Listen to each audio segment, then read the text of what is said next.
এই জায়গাটিকেই বলা হয় বেহেশত বা জান্নাতের অংশ। ভাবছেন দুনিয়ার জমিনে জান্নাত, এটা কিভাবে সম্ভব? মদিনার মসজিদে নববীতে মহানবী হযরত মুহাম্মদ সাল্লাল্লাহু আলাইহি ওয়াসাল্লামের রওজা মোবারক ও খুতবা প্রদানের মিম্বারের মধ্যবর্তী এই জায়গাটি রিয়াদুল জান্নাত বা জান্নাতের অংশ। জীবদ্দশায় এমন একটি জায়গা দেখতে পাওয়া প্রত্যেক মুসলিমের জন্যই সৌভাগ্যের ব্যাপার। এখানে নামাজ আদায়ের ফজিলতও অনেক। বন্ধুরা, সৌদি প্রবাসী কন্টেন্ট ক্রিয়েটর ও সাংবাদিক মামুন ভাইয়ের সাথে আমি কিভাবে এই পবিত্র জায়গাটি ঘুরে দেখলাম তাই তুলে ধরব এই ভিডিওতে।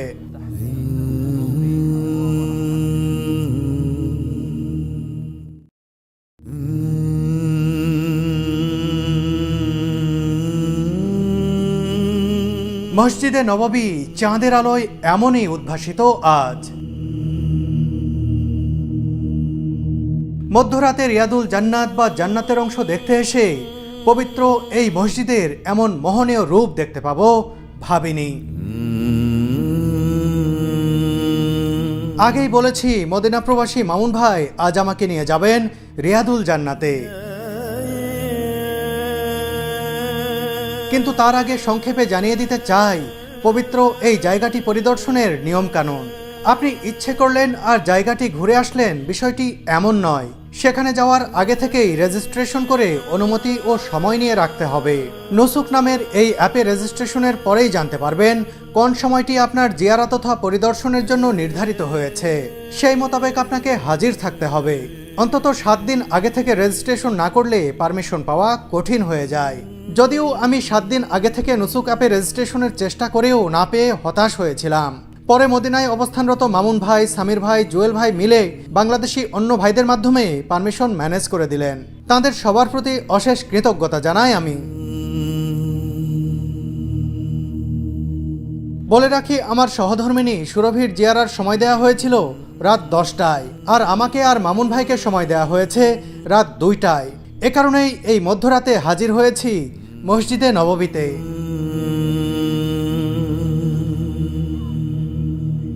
মসজিদে নববী থেকে আজ এমন একটি সুগন্ধির কথা বলছি যা আপনাকে পবিত্র কাবা শরীফের কথা মনে করিয়ে দিতে পারে। কাবা শরীফে প্রবেশ করার সাথে সাথে যে মনোমুগ্ধকর সৌরভ পাওয়া যায় তা থেকে অনুপ্রাণিত হয়েই তৈরি করা হয়েছে কিসওয়াতুল কাবা নামের এই সুগন্ধি। কাবা শরীফে ব্যবহৃত সেই সুগন্ধির সাথে তুরস্কে তৈরি এই সুগন্ধির মিল পাবেন শতভাগ। এটি সম্পূর্ণ হালাল ও অ্যালকোহল মুক্ত। অরিজিনাল কিসওয়াতুল কাবা কিনতে যোগাযোগ করুন ওয়াজির সাথে। এটি আপনার ঘর, অফিস রুম কিংবা মসজিদে এনে দিতে পারে দীর্ঘস্থায়ী মোহনীয় পরিবেশ।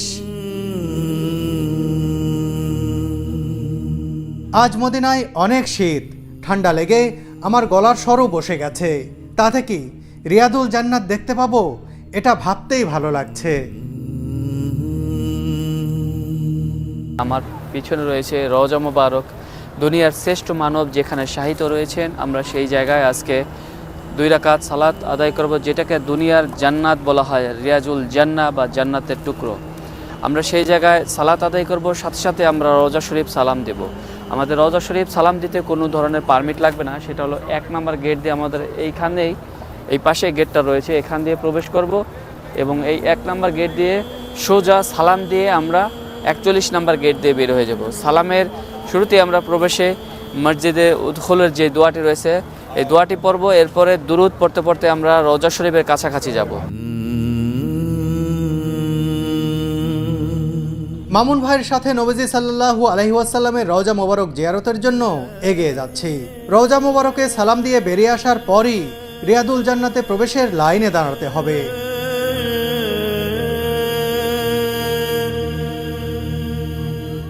মসজিদে নববী নিয়ে তৈরি ভিডিওতে আমি দেখেছি এই সবুজ গম্বুজ। এই গম্বুজের ঠিক নিচেই মহানবী সাল্লাল্লাহু আলাইহি ওয়াসাল্লামের রওজা মোবারক। এর আগে এভাবে দূরে দাঁড়িয়ে দেখেছি, আজ যাব একেবারে কাছে।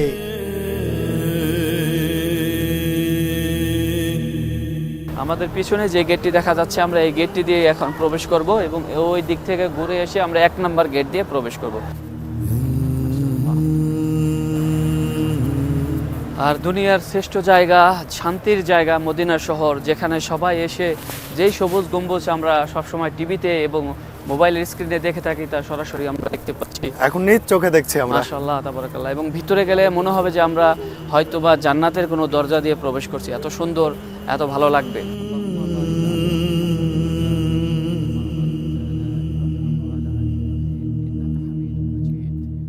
এই হলো 1 নম্বর গেট, যেটা দিয়ে সালাম পেশ করার জন্য প্রবেশ করা হয়, বা বাবা সালাম বলা হয় আরবিতে, সালাম গেট। এখান দিয়েই সালাম দেওয়ার জন্য সবাই প্রবেশ করে এবং এটাই মসজিদের প্রথম গেট, 1 নম্বর গেট।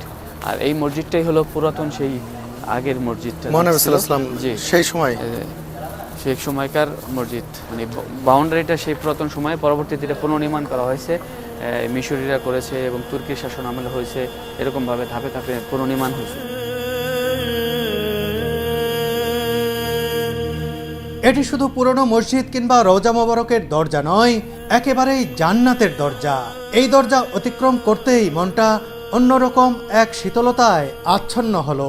এটাকে বলা হয় জিদারে কেবলা বা কেবলা দেওয়াল। এটার যে কারুকাজ, এটা করোনার পরে সুন্দর করে সব হাতে লেখা হয়েছে। এই কারুকাজগুলো সম্পূর্ণ হাতে লেখা এবং এটার নাম হলো জিদারে কিবলা বা কিবলা দেওয়াল। এই দিকে কিবলা, এই জন্য এটা কিবলা দেওয়াল বলা হয়। এবং আমরা যাচ্ছি সামনের দিকে রিয়াজুল জান্নাহ, যে দুনিয়ার যে জান্নাতের টুকরো, যে জায়গাটুকু বলা হয় সেই জায়গার সামনে, এবং যেখান থেকে রাসূল সাল্লাল্লাহু আলাইহি ওয়াসাল্লাম খুতবা দিতেন, যেখান থেকে কিয়ামতের দিন হাউজে কাউসারের পানি বের হবে, সেই জায়গাটি মিম্বারে রাসূল সাল্লাল্লাহু আলাইহি ওয়াসাল্লাম। সামনে যে মিম্বারটি দেখা যাচ্ছে, এই ছোট্ট মিম্বারটি, এখানে দাঁড়িয়ে একটু সুন্দর করে ভিডিও নেন। এটাই হলো মিম্বারে রাসূল সাল্লাল্লাহু আলাইহি ওয়াসাল্লাম এখানে দাঁড়ায় খুতবা দিতেন এবং বর্তমানেও শেখ এখানে দাঁড়ায় খুতবা দেয়। এখান থেকেই হাউজের কাউসারের পানি বের হবে কিয়ামতের সময়। এটাই কি রিয়াজুল জান্নাহ? এইটাই রিয়াজুল জান্নাহর অংশ, এখান থেকেই শুরু।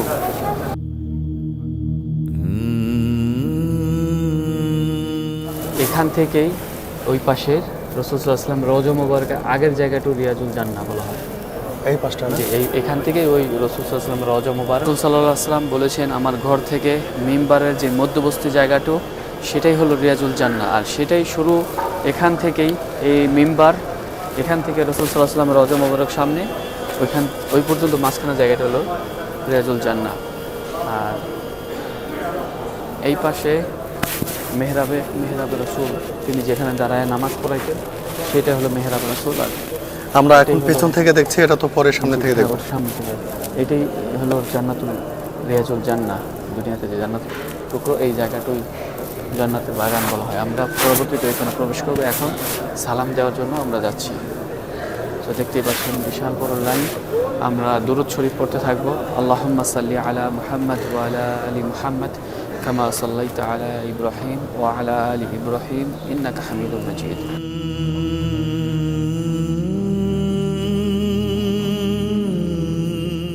আলা আলি ইব্রাহিম ইন্নাকা হামিদুম মাজিদ। আমরা এইভাবে দুরূদ পড়তে পড়তেই সামনে যাব এবং সামনেই দেখা যাচ্ছে দুনিয়ার শ্রেষ্ঠ মানব, পৃথিবীর শ্রেষ্ঠ মানব, প্যারা নবী মুহাম্মদুর রাসূলুল্লাহ সাল্লাল্লাহু আলাইহি ওয়াসাল্লামের রওজা মুবারক। এই দেয়াল থেকে এই পাশে যে জায়গাটুকু, এটুকু হলো রিয়াজুল জান্নাহ। আস্তে আস্তে আমরা এগিয়ে যাচ্ছি রাসূলুল্লাহ সাল্লাল্লাহু আলাইহি ওয়াসাল্লামের রওজা মোবারকের দিকে। এখনকার এই অনুভূতি প্রকাশের ভাষা সত্যিই আমার জানা নেই।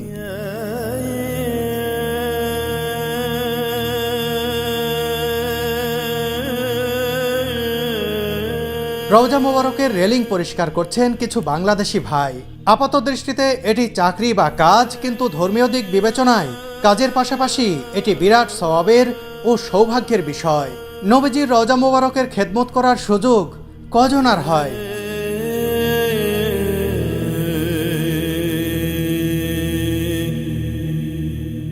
প্রথম গ্রিল এটা খালি, আমরা দ্বিতীয় গ্রিলের প্রথম দিকে দাঁড়াবো।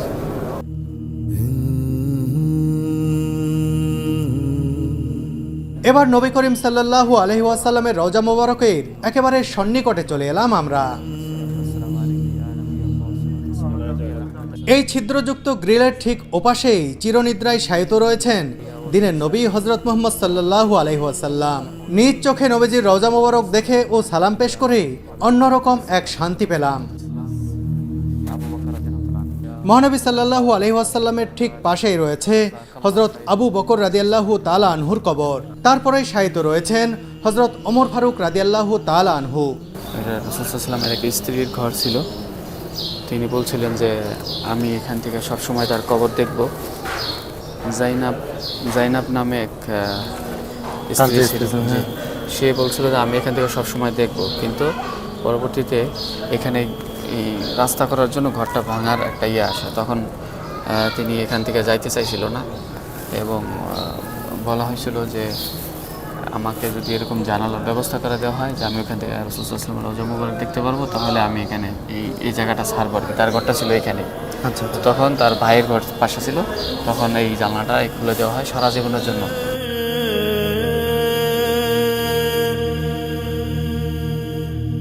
এটা হলো মসজিদের শেষ গেট। আচ্ছা, 41 নম্বর গেট। 1 নম্বর দিয়ে ঢুকলাম, 41 নম্বর দিয়ে বের হলাম, মানে বাবাল বাকিয়া বলা হয়। ডোর নাম্বার 41 ওই পাশে লেখা আছে, দেখুন এখন পর্যন্ত 41 নম্বর গেট।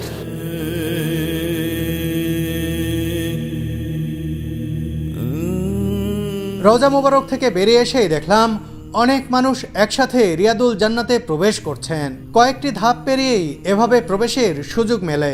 আমরাও এখন ধাপগুলো অনুসরণ করব। এই গেট দিয়েই সালাম পেশ করে বের হতে হয় এবং অনেকে এখানে 2 রাকাত নামাজ পড়ে।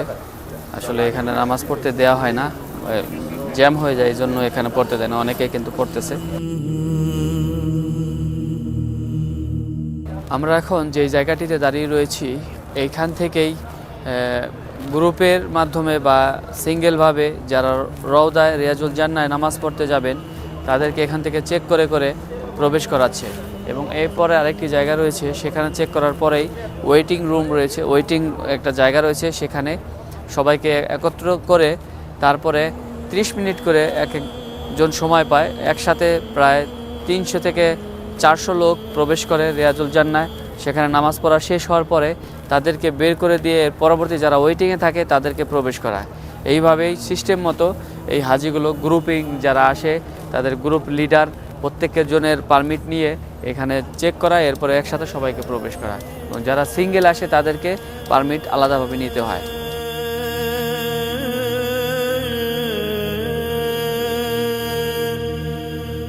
আমাদের পারমিট দেখে ধীরে ধীরে সামনে এগিয়ে যেতে থাকলাম। কিছু দূর এভাবে এগিয়ে যাওয়ার পর আমাদের বসতে দেয়া হবে। আমাদের এখন সব চেকিং শেষ, এখন আমরা গিয়ে ওয়েটিং রুমে বসবো। এরপরে আমরা দেখে নেবে আমাদের যারা ভিতরে আছে, তারা বের হলে এই পাশটা আগে নিবে, এরপরে এরা আবার যখন বের হবে তখন আমাদের নিবে।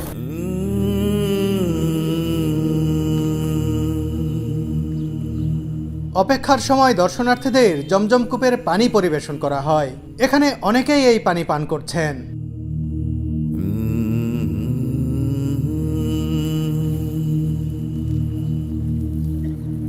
প্রায় আধা ঘন্টা অপেক্ষার পর আমাদের সময় এলো রিয়াদুল জান্নাতের ভেতরে প্রবেশের। অনেক মানুষের সাথে আমরাও সেদিকে এগিয়ে যেতে থাকলাম। 40 নম্বর গেটটিকে বলা হয় বাবে জিব্রিল। এই গেট দিয়েই জিব্রাইল আলাইহিস সালাম নবীজি সাল্লাল্লাহু আলাইহি ওয়াসাল্লামের কাছে আল্লাহর ওহী নিয়ে আসতেন।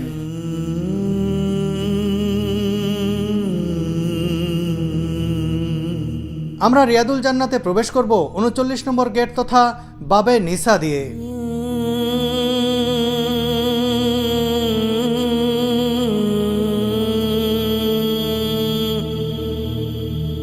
দীর্ঘ প্রক্রিয়া ও প্রতীক্ষার পর অবশেষে আমরা প্রবেশ করলাম রিয়াদুল জান্নাত বা জান্নাতের অংশের ভিতরে। দুনিয়াতে থাকা বেহেশত বা জান্নাতের খণ্ডাংশ বলা হয় এই পবিত্র জায়গাটিকেই। এখানে প্রবেশ করার অনুভূতি বলে বোঝানোর মতো নয়। কিভাবে প্রকাশ করব মনের অভিব্যক্তি তা আসলে আমার অজানা।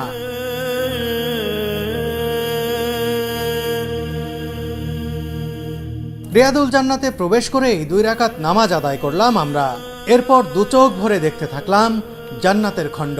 সত্যি সত্যি আমি এখন জান্নাতে অবস্থান করছি, আর এখানকার পরিবেশও একেবারেই জান্নাতি।